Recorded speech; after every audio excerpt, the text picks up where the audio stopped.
I'm going to try one more time to post the link on Patreon.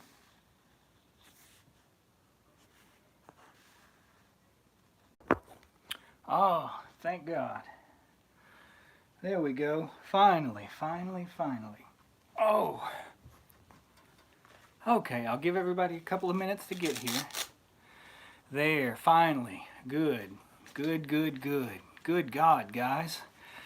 Every time I have no idea what's going on with YouTube and Patreon, but it does seem like the third time's the charm every time. Yep. You know what they say, either third time's the charm or 3 strikes and you're out. But good, we finally got it to work. Just going to give everybody a couple of minutes to get here. Good to see you guys. I guess while we're waiting, giving everybody a couple of minutes to get here, I wanted to say a couple of things. What were they? I'm forgetting. I guess first off, I should just say that I pretty much cannot type right now at all. I can't text.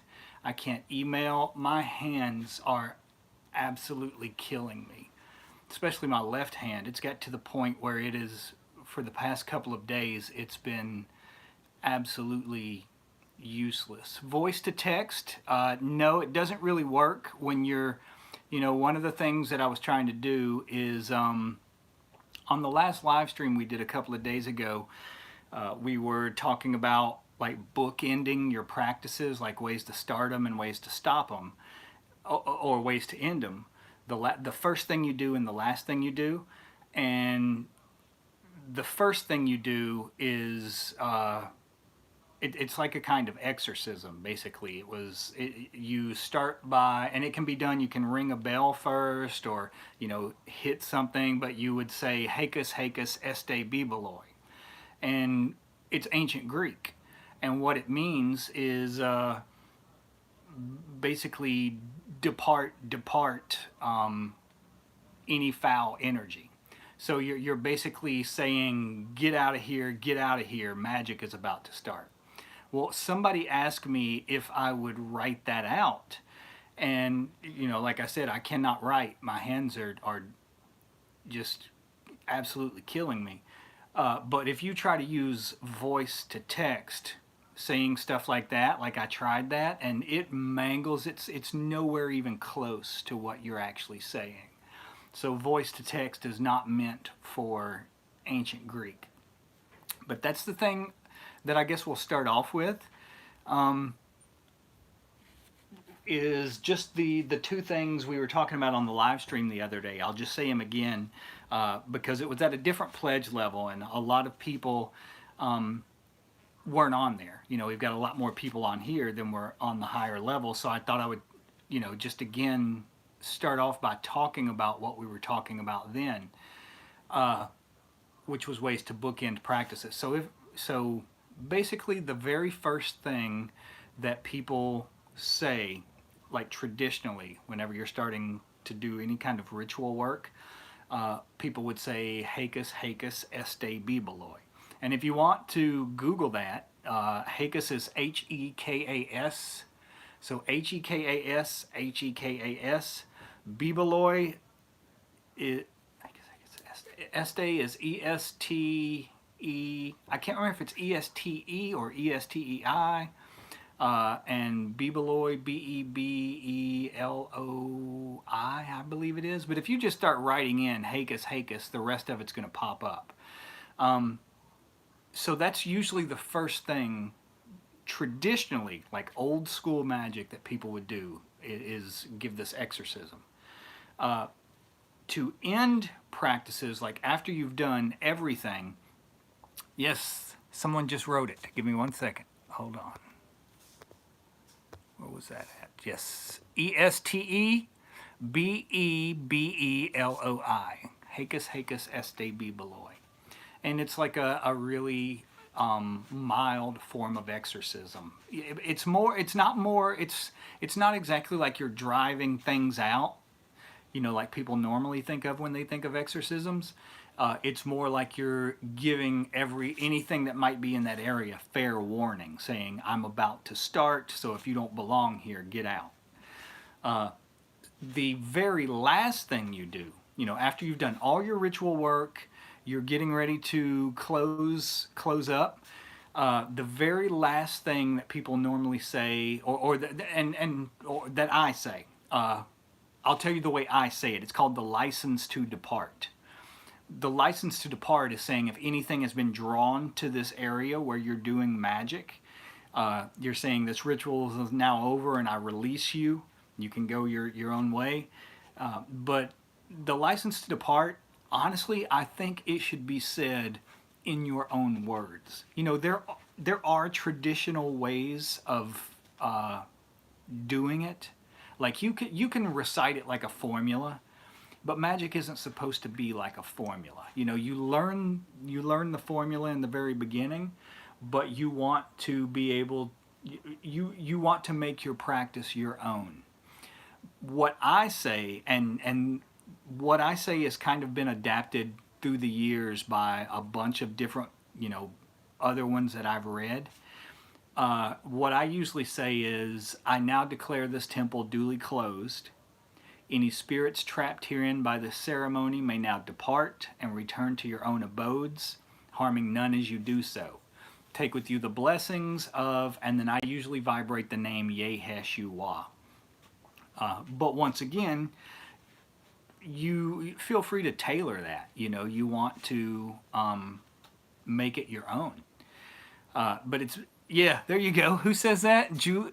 Is that Julie? Yeah, says, what is that? You don't have to go home, but you can't stay here. Yeah, I guess you maybe want to be a little a little more diplomatic than that. But yeah, that is basically the general theme that you're trying to express. Yeah, that this is over, time to go.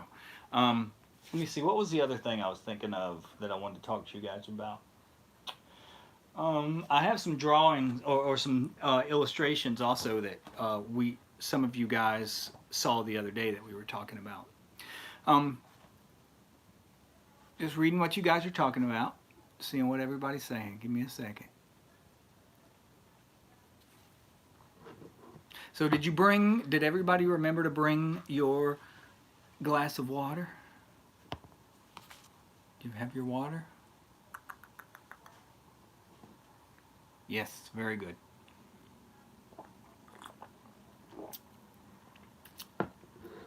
Perfect, guys. Perfect. We'll get to that in a couple of minutes. One thing that I was thinking about recently, and once again, I forget sometimes that we're not all always on everything. Like everybody's not on every live stream, and everybody's not in every, like, what I was thinking of was tomorrow. If you guys have been taking the Royal Science of Angels course, tomorrow is the next live Q&A that we're doing for that. It's the last one, where we'll be talking about more of the questions that you've been, as you've been doing the practices, what you've come up with. But in the last live class, and bear with me, I am not feeling really great. I've been just really low energy for the past couple of days. But in the live class, or in the course, one of the things that came up with the woman that's helping me with it, that's like the moderator, she's been a friend of mine for a few years. And whenever we first started, she was talking about me being a teacher. And what I was kind of saying to her, kind of expressing to her, is I have always been kind of uncomfortable with that. That's not a term that I use for myself in any way. It's not something that I consider myself. It's not something that I want to be in any way, shape, form, or fashion. I think when you start getting into things like that, like titles and all that sort of stuff, I think the same thing kind of happens that takes place when you are dealing with, like lodges and orders and all that kind of stuff, which I am not big on at all. I've been offered, like, I've had several different orders and lodges, both, uh,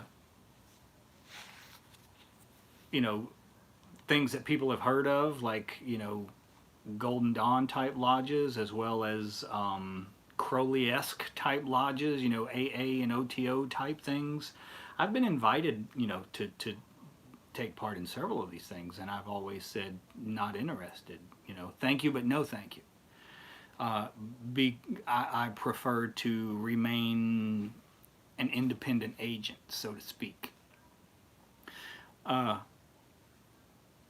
that doesn't mean that I don't have people that I haven't learned from, because I have, and some of those people were part of organizations like that, or were also of lineages where it was, one teacher, one student, one teacher, one student, and I've learned a lot from people like that.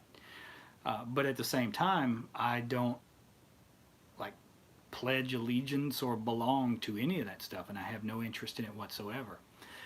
And one of the reasons is because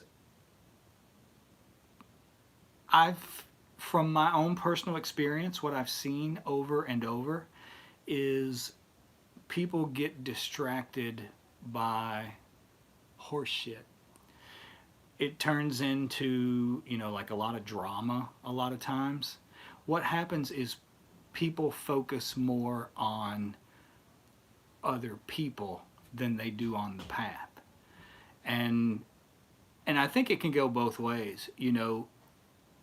I think if someone wants to be a teacher so bad, what they're usually doing is, they're focusing on people, because who do you teach? People. Or if sometimes people get, so obsessed with one teacher that they think this is the only person that can give me what I need.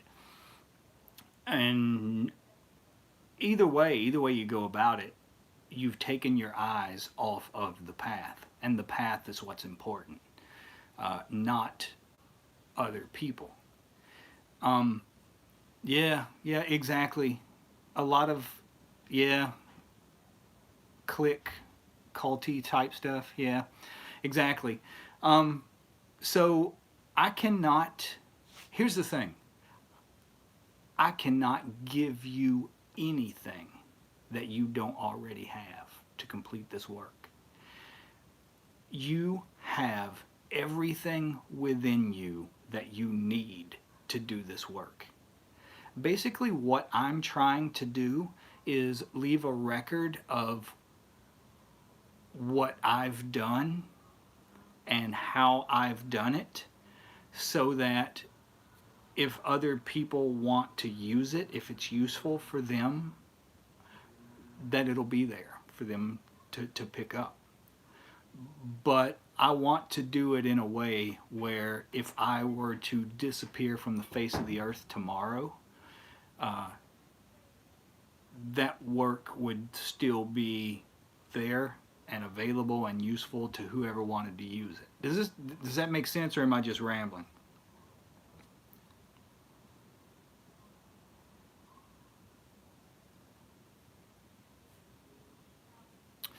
So one of the things that I wanted to talk about today is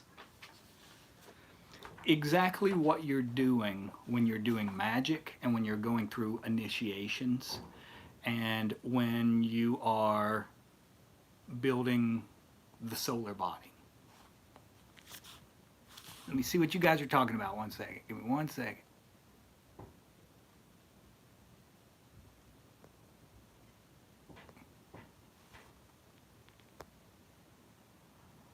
Yeah, exactly. Who was that that just said that? Oh, that's Whiskey Stevens. That's good to see you on here. She says, I always thought anyone who says, I'm a master, I'm a prophet, I'm a scarlet woman, I'm whatever, isn't it. Masters know they still have a lot to learn. Exactly. And I'll give you an example.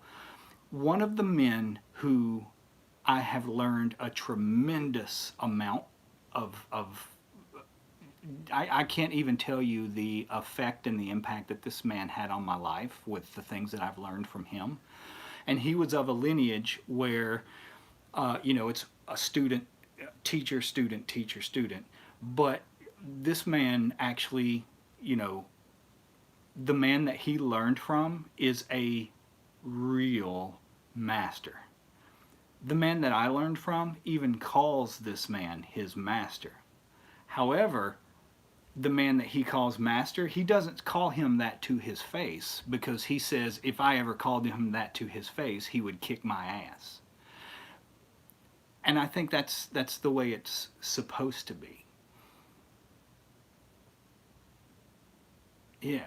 Okay, so what you're doing when you're doing magic, and this will explain a lot. This will explain what the HGA is. This will explain what crossing the abyss is. This will explain what initiation is. All of those sort of things. In the last live stream that I did a couple of days ago, we were talking about cosmological maps. And one of the things I pointed out when we were talking about this is how if you look closely at these cosmological maps, when I was in school, they told us, for example, that people during Christopher Columbus's time thought that the earth was flat, and if they sailed too far, they would fall off the edge and all that kind of stuff. And it takes less than 10 minutes of research to realize that is not true, that people have known the world was round since ancient Sumer. Even in Columbus's day, we have in museums right now, we still have textbooks that show these ancient Italians, these medieval Italians, knew that the world was round.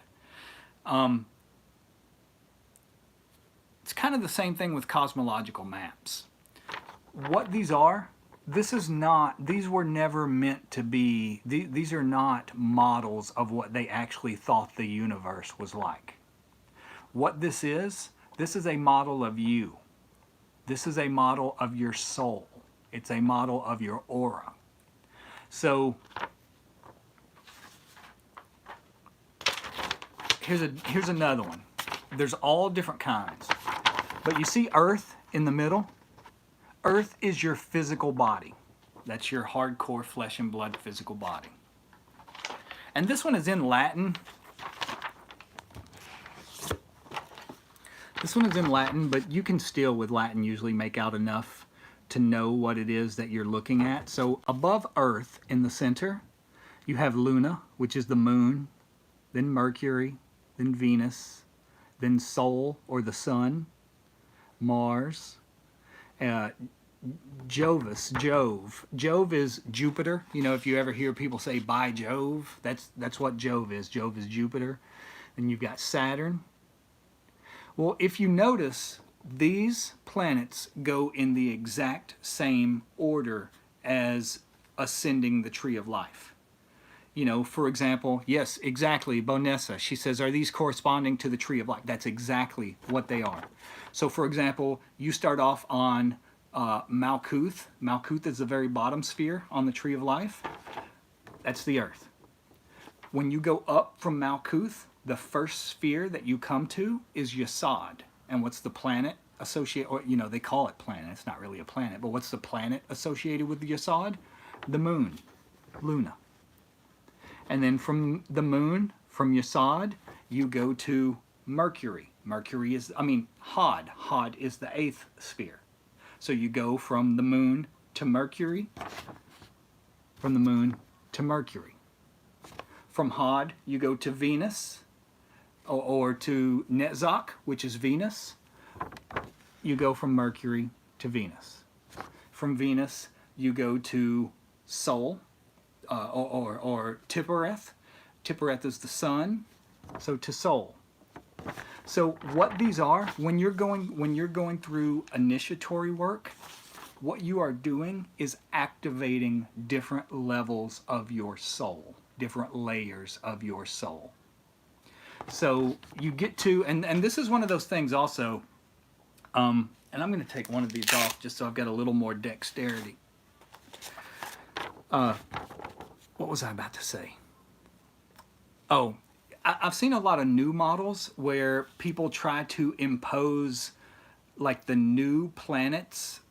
Let me see what you guys are saying. I see someone says good question. Let me see, what is this?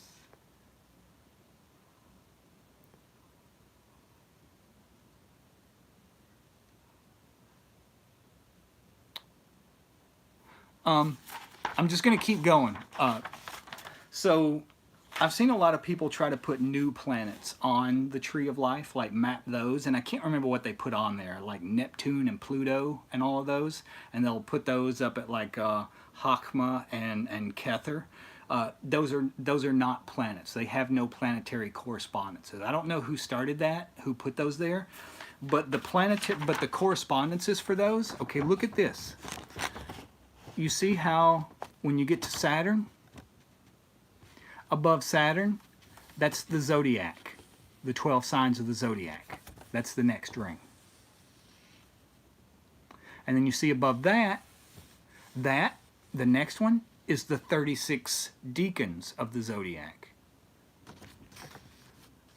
Above the 36 deacons of the zodiac are the 72 angels of the Shem operation, which are just the deacons of the zodiac cut into 2 equal parts. Outside of the deacons of the zodiac, yep, celestial lotus or Shem operation. Exactly. I call it, the reason I started calling it the celestial lotus is just because, to be honest, I always thought Shem operation sounded a little weird. And whenever I'm doing this exercise, you know, whenever you're invoking all of those angels around you and you've got all of those different colors, when you're standing there with your eyes closed and you're seeing all of those colors around you, it almost feels like you are standing at the center of a lotus. But beyond the Shem angels, you have what Dante called the Empyrean, which is the mind of God. Whenever you, so for example, when you hear people talk about, whenever you hear people talk about, let me see, oh, the HGA. What the HGA is, the HGA is like that reaching, it's like reaching the halfway point in the process. The level called Soul, Sun, that comes after Venus, that's the HGA. When you activate that level of your aura, that level of your soul. See, when we say the word soul now in modern times, people think it means like one thing, like one piece. You know, like it's a ghost that comes out of your body. Nobody ever, that's a very, very new concept. You know, all the way back to the ancient Egyptians, most people have heard of like the Ba and the Ka. You know, those are 2 different parts of the soul. They actually, you know, there were more. They said you have 8 parts to your soul. So basically what they did is these final 3, they just combined into one. But this is also, when you activate all of these parts of your soul, this is the building of the solar body. What I mean, the reason they call it that, and this is the reason why you have to do it while you're alive. You cannot, you have to be in the physical world in order to do it. This physical body here, when this dies, after a short while, all of these levels and layers start to disintegrate. First, the moon, that's your astral or etheric level of your aura. Then that will begin to disintegrate. And all of these others will gradually disintegrate until you reach back out here where you just go back into all that is. What you're doing, whenever you, the way you activate the levels of your soul is with what the Sumerians called melem, what the Chinese called qi, what the Japanese call ki. you're basically absorbing that into these levels of your aura and crystallizing them. Once you reach this point, this is what they call completing the great work. When you reach this point, when you die, these no longer do that. These will remain here. You never go unless you want to. You can do it if you want to, but you won't just gradually disintegrate until you go back into the source. Where was I going with this? I had a point here. Oh, I remember. So even though you do what people call complete the great work, that means you've completed this process, but that doesn't mean that that's as far as there is to go. You can continue to perfect yourself, to keep doing the practices. Like in Zen, they call it polishing the mirror. You know, even once the Buddha reached enlightenment, he continued these practices. It's possible for us to reach a state where we are even more purified than we existed in before the fall. You know, like in the book of Genesis, when it's talking about the fall, Adam and Eve. It is possible for us to achieve states of completion even more than that. So even though you complete the great work, there is still more that you can do. Does this make sense, guys? See what y'all are talking about.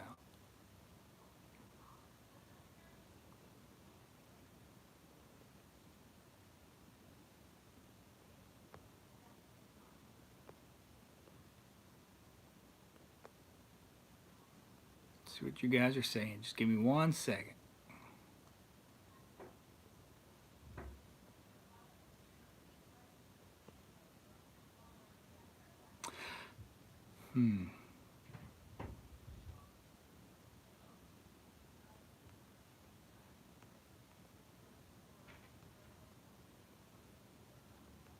Yeah, Marilyn is saying, I wonder if you have to start over every lifetime. Not necessarily. I mean, once you start the practices, you're never going to lose the progress that you've made. You, but you'll forget. You will forget this lifetime. Just like, you know, how it is for most people. Most people, it is very, very hard for them to remember past lifetimes. You know, it takes like a lot of effort and a lot of work and things like that. And even then, it's not going to be really clear. It's going, you know, they just get little snatches and bits and pieces of memories.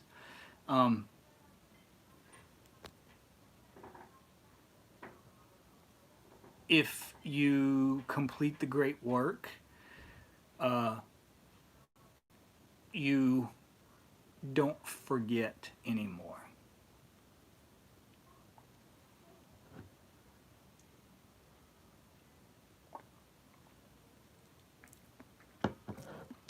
Can you tell if you or someone else has completed the great work? Well, you'll absolutely know if you did it because you'll have spent years doing it. And you'll also be able to tell a huge difference. I mean, you will not be the same person. You won't be the same person before.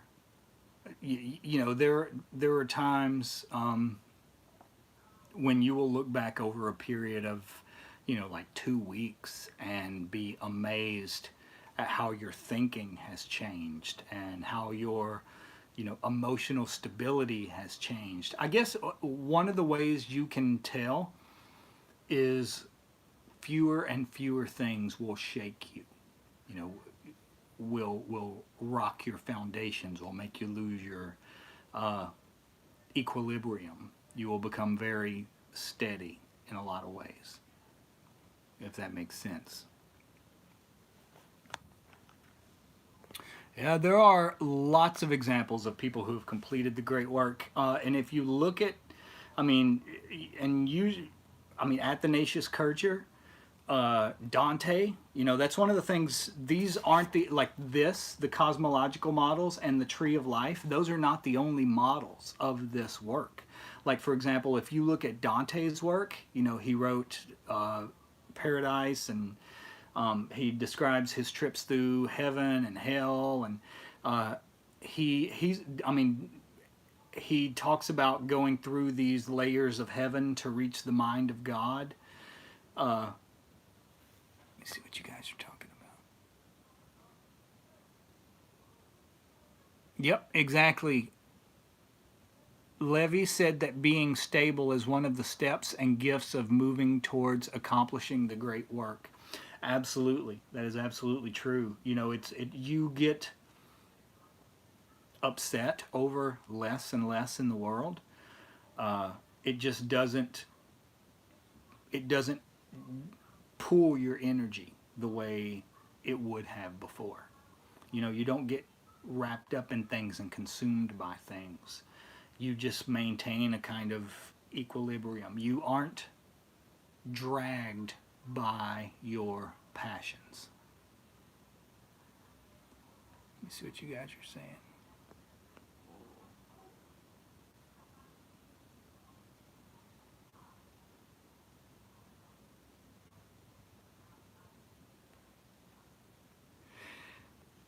Hillary's saying, asking about people like Eckhart Tolle, who never did magic but had a great awakening and he had a breakdown.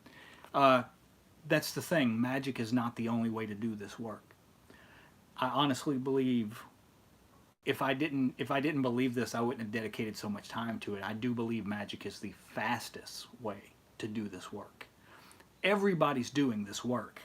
The thing about how you don't lose what progress you've made, you won't necessarily remember it if you die and come back, uh, but you will still be a different, you'll still be a more developed person, even if you don't remember your past lives or anything else.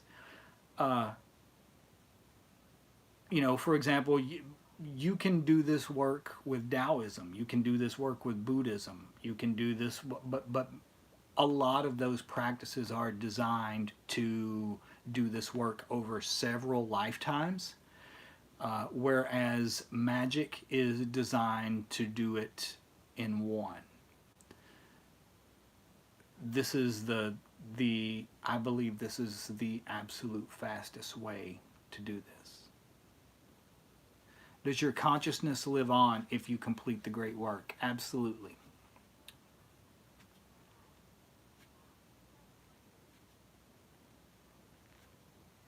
Yeah. Esther was just saying there are neuroscientists that are crossing the abyss through the path of science. Yeah, I think even in science, I think there are ways. I think honestly, I think that's the way of the future. I think I forgot what I was saying. What do I think? Um, who knows? It must not have been important. But basically, what you're doing whenever you're doing magic, yeah, you can manifest things. Yeah, you can, get prosperity or protection or whatever it is you're trying to manifest.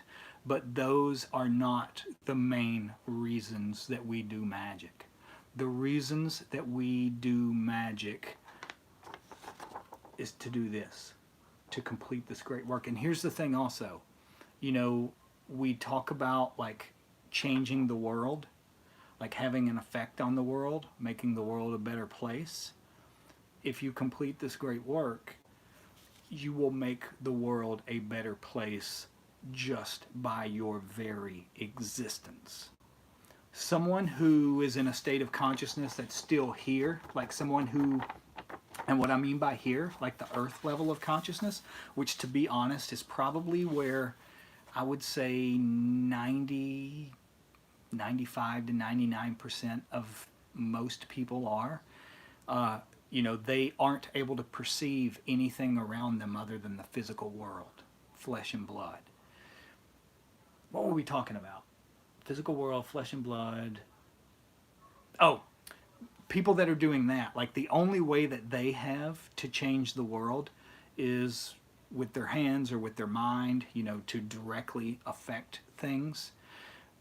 Basically, someone who does this work, the reason even once you have completed it and you want to keep doing it more and more and more, is because you are radiating that energy.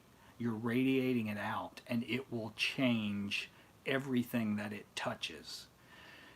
It may not be apparent to the naked eye, and it may not be fast or sudden, but someone who is on those levels, it may look like they're, and this is the thing too, this is what I mean about how, like, someone who is a master could do the same amount of work by just turning a ring on their finger as someone who's just starting this process could do by doing hours and hours of ritual work. It's the same way. Let me see. It's the same way with how you change reality by radiating this energy. It's like Crowley said about how every man and every woman is a star, but all stars do not shine with the same level of brightness. All stars do not have the same amount of gravity. You have giant stars and you have really small stars. Yes, that's true too. You will never hear a master walk around calling themselves a master. Because honestly, by that point, to a master, none of that stuff even matters anymore. A lot of people approach magic or the occult. To be honest, I've always hated that word, the occult. I don't, it just, something about it just always turned me off. And I never had any interest in any things that people associate with the occult. To me, my practice is the Sumerian tradition of astrotheurgy, high magic, and how that has been passed down through time, whether it be the way the Egyptians did it, or whether it be the way medieval Europeans did it, or whatever, whatever form it takes as it goes down. Astrotheurgy, high magic. I really have no interest in the things that most people are talking about whenever they're talking about the occult. And I think a lot of that also is just because that's the word that they were using whenever they tried to kill me. They're talking about the occult and cults and all that kind of stuff the whole time they were trying to murder me. So that leaves, a bad taste, tends to leave a bad taste in your mouth for those sort of things. What were we just talking about? Oh, I remember. So a lot of people approach magic almost like it's a religion, and that's not what it was meant to be. Magic is it's a system that is designed to help you transcend the need for all of those sorts of things. It's a system that is designed to help you transcend the need for systems. And what that means is usually someone who is a master, they don't care about that kind of stuff anymore. They don't care whether you call them a master or an ass clown. It's the same to them. It's just words. It's not like they take any great pride in it or anything else. Let me see what you guys are talking about.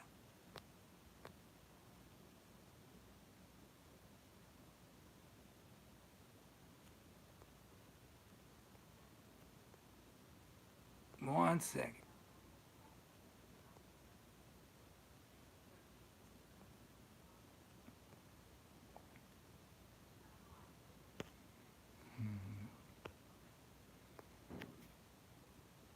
Yeah. Bonessa said, is that purple light for your sod? That's exactly what it is. That's exactly what it is. Does this look purple on there?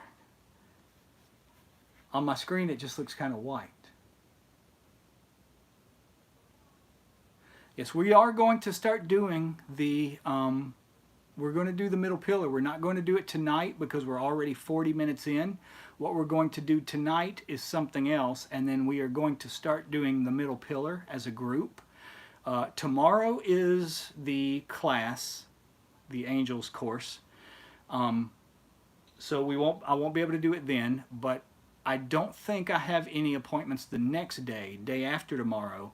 So we're going to start doing group middle pillar work. But what we're going to do tonight is one of the ways. Yes, you can do an initiation ritual more than once a day. As a matter of fact, you should do it as many times a day as you have time for. Yep, burning purple candles, that's another thing. No, Esther, that is actually really good. Esther says, since the last live stream, I've been doing the 9 breaths and hexagram on everything I eat and drink. Is that too much?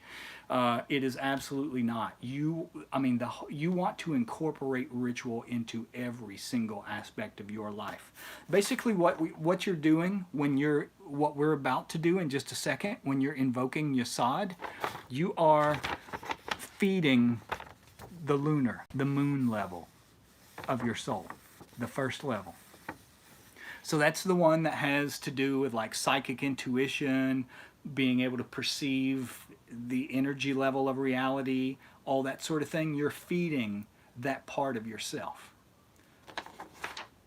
So that's what we're going to do tonight. So and the thing too, someone told me, like the guy that I was talking about a while ago that came to me, that told me a lot of taught me a lot of what I know. He told me, he said, one of the other issues with like people who pay attention to all the grades, and here's the thing, let that stuff go. Don't worry about who's in what grade or any of that. It doesn't matter. All that matters is the work. But he said a lot of people get so focused on the grade stuff that they just want to rush through. They want to rush through the system just so that they can say, I'm this grade or I'm that grade. And whenever they do that, they don't completely master anything they're doing. He said you want to wring every single ounce of experience and knowledge and everything else out of every single level that you possibly can. And the way you do that is the initiation means you're activating levels of your soul. That's all it means. That's all it is. That's all it is. And the first initiation, when you go through, like your very first initiation into any order, when you're doing the lesser banishing and the lesser invoking of the pentagram, you're dealing with energies that are inside the physical body. Earth, air, fire, water. Those like really, really dense. It's basically like your life force, your consciousness.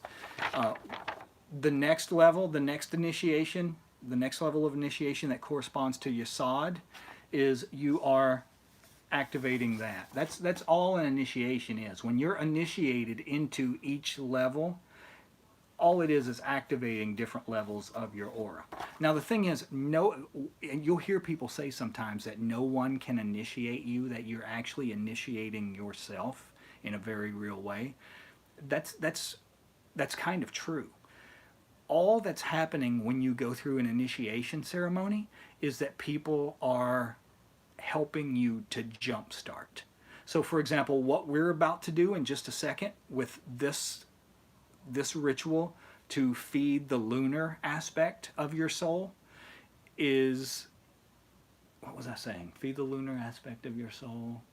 Oh, so what we're going to do is put the energy in the water, right? It's my David Bowie glass. We're going to put the energy in the water. Imagine if you had 6 people all putting the energy into the glass. So it's what they're doing is jump starting it, making it stronger. But no one else can activate levels of your soul for you. No one else can do that. It really does come down to the work that you do.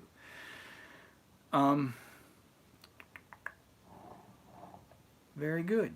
So what we're going to do, and you guys that were with me the other night, you already know this ritual. Yes, Yesod is the equivalent of the astral plane. That is exactly right.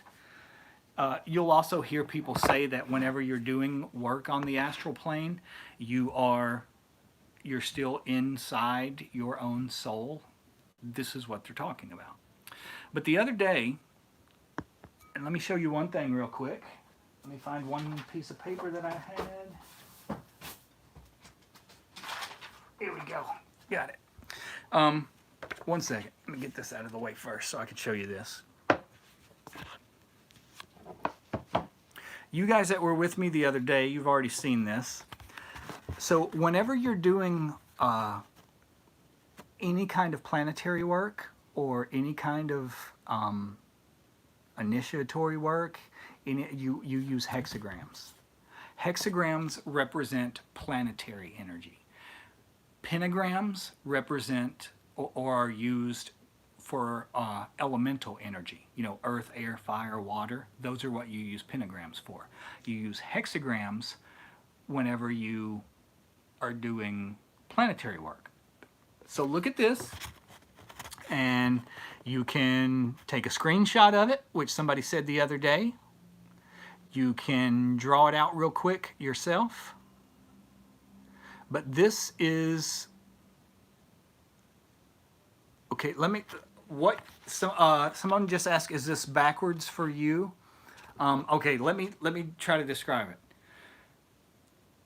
If it's backwards for you or not. I am really, really bad at that. For me, you'll do it like you're holding this facing you. For me, when I draw this, I'll start at the bottom and draw a triangle like this. You start, let's say, start at your pelvis, go up to your left shoulder, over to your right shoulder, and back down to your pelvis. That's the first triangle.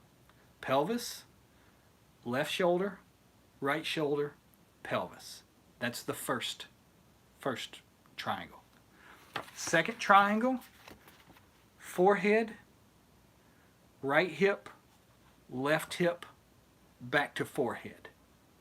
Again, forehead, left hip, right hip, back to forehead. Does that make sense?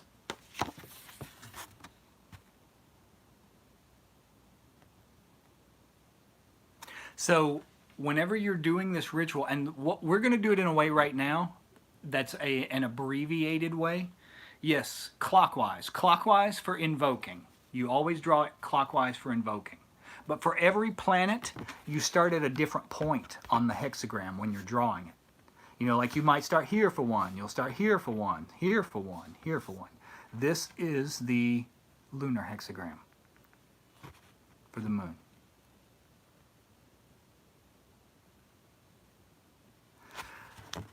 You start at the bottom, do the bottom one first, and then do the top one.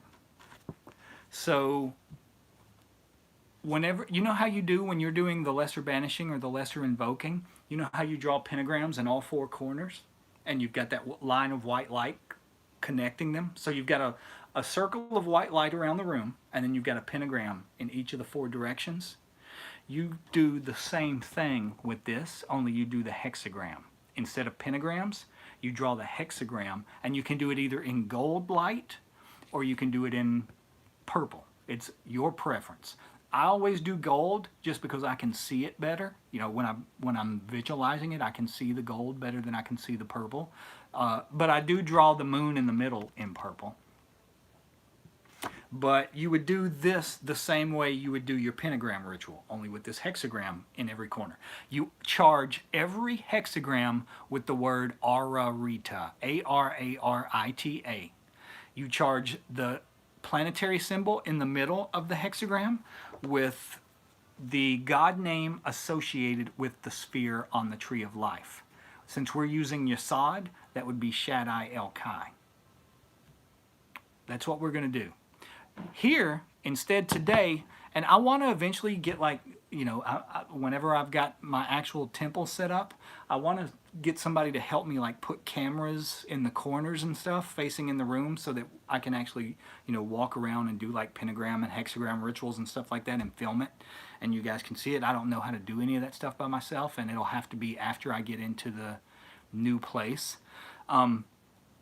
But you do the same thing with your water.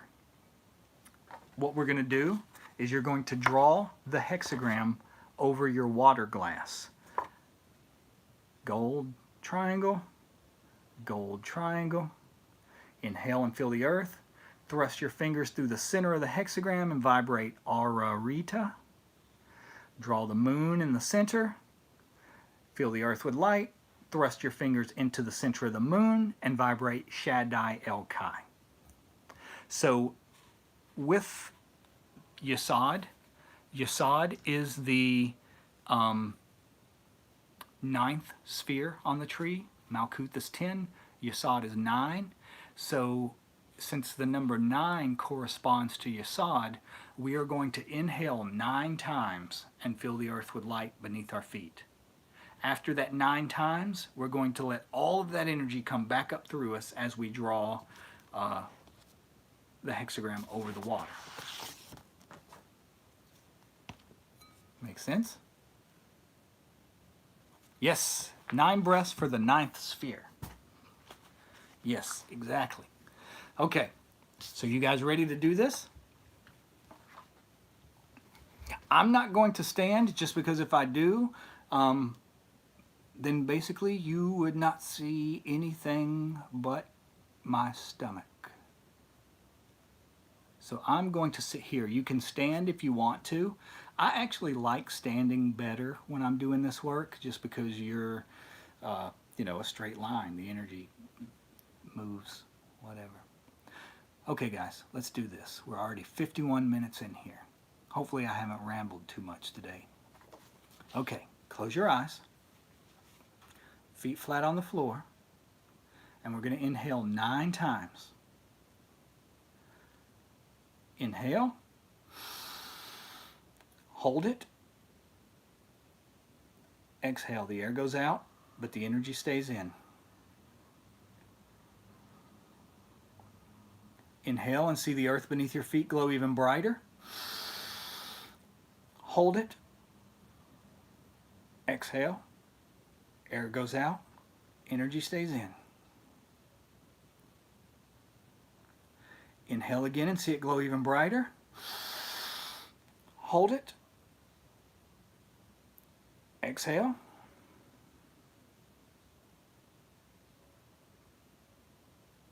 Inhale. Hold it. Exhale.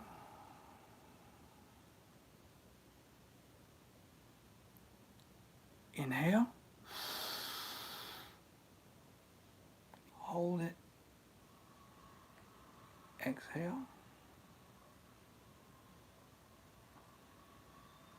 Inhale. Hold it. Exhale. Inhale. Hold it. Exhale. One more time, inhale and make it glow as bright as you can possibly make it glow. Hold. And now let all of that light come back up through you as you draw the hexagram. Start at the bottom, up, over, down, and the second one.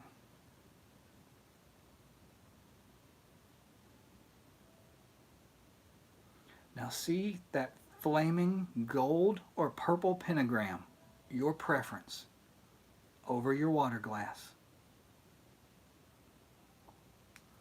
Inhale again and fill the earth up with light beneath your feet. Hold. Thrust your fingers through the center of the hexagram and vibrate.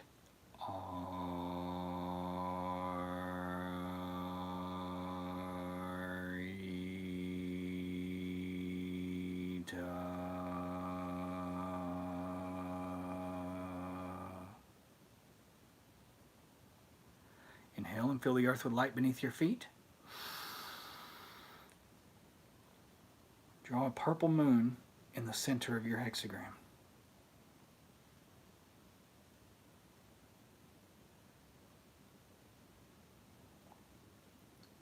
Inhale and fill the earth with light beneath your feet. Hold. Thrust into the moon and vibrate.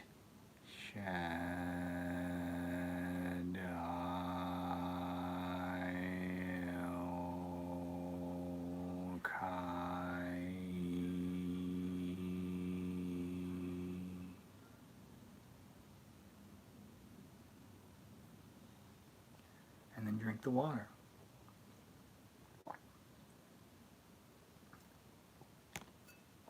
And the thing is, there's a bunch of different ways you can do this and make it even stronger and stronger and stronger. Before you do this, you can take the glass of water in your hand, go to the east of the circle and say, Raphael, Archangel and Guardian of the East, ruler of the element of air, let your power, your blessings, and your favor descend upon this water. And you visualize a shaft of yellow light coming down and filling the glass. And then you carry it to the south. And you say, Michael, Archangel and Guardian of the South, ruler of the element of fire, may your power, your blessings, and your favor descend upon this water. And you envision a shaft of red light coming down and filling the glass. Then you walk to the west of your circle and you say, Gabriel, Archangel and Guardian of the West, ruler of the element of water, may your power, your blessings, and your favor descend upon this water. And you envision a blue shaft of light coming down and filling the water up. And then you take it around to the north part of your circle and you say, Uriel, Archangel and Guardian of the North, ruler of the element of earth, may your power, your blessings, and your favor descend upon this glass of water. And you envision a green shaft of light coming down and filling the water up. Then you do this on it. And you can do it not just one time, but remember, 9 is the number of Yesod. Do it 9 times. Inhale and fill the earth with light 9 times, and then draw a hexagram and charge it just like we just did, and then do it 8 more times. Someone just mentioned something. They said their water tasted a little bit different after doing this. Other people have commented on that same thing. There's a man, one of the men that I think is probably, that really is a master. You know, this is a man that is an absolute master, and he is one of the most humble, one of the most kind, one of the most wise people that I've ever came across in my life. I had the privilege of doing a talk with him one time in California.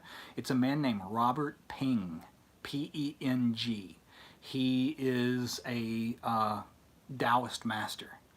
He does it with wine. I would highly, highly suggest looking up, you're initiating you, Hillary, Robert Peng, P-E-N-G. Look his videos up on YouTube if you get a second. He gives all kinds of like, his videos are probably like 5 minutes long at the most, but he does something like this where he does it with a glass of wine, and he talks about the difference in, yes, exactly.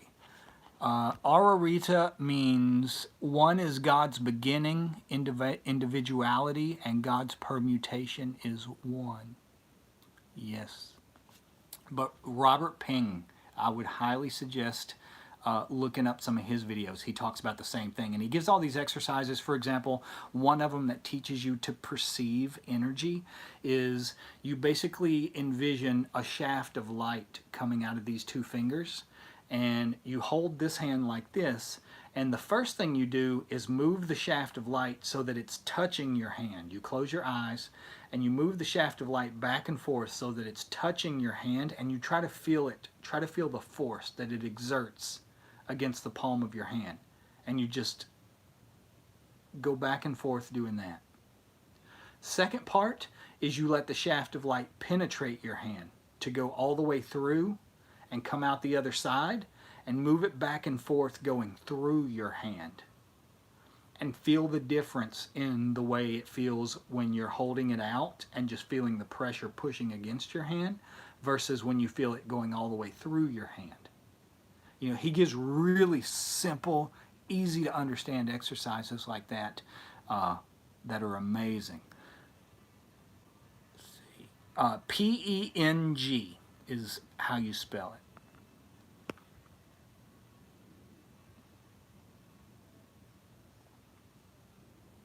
Yes, exactly. All right, guys, we have been on here for an hour. I'm not going to keep you all night, but if you want to, we're going to come back. I'm going to try to, yes, energy balls. That's another way to do it, creating balls of energy between your hands. I'm going to try to come back here the night after tomorrow, and we'll start doing group middle pillar work. We'll do the middle pillar exercise. It'll take us a while to do it, like 30 to 45 minutes. So I won't talk, I won't ramble. We're just going to jump straight into it and start doing it.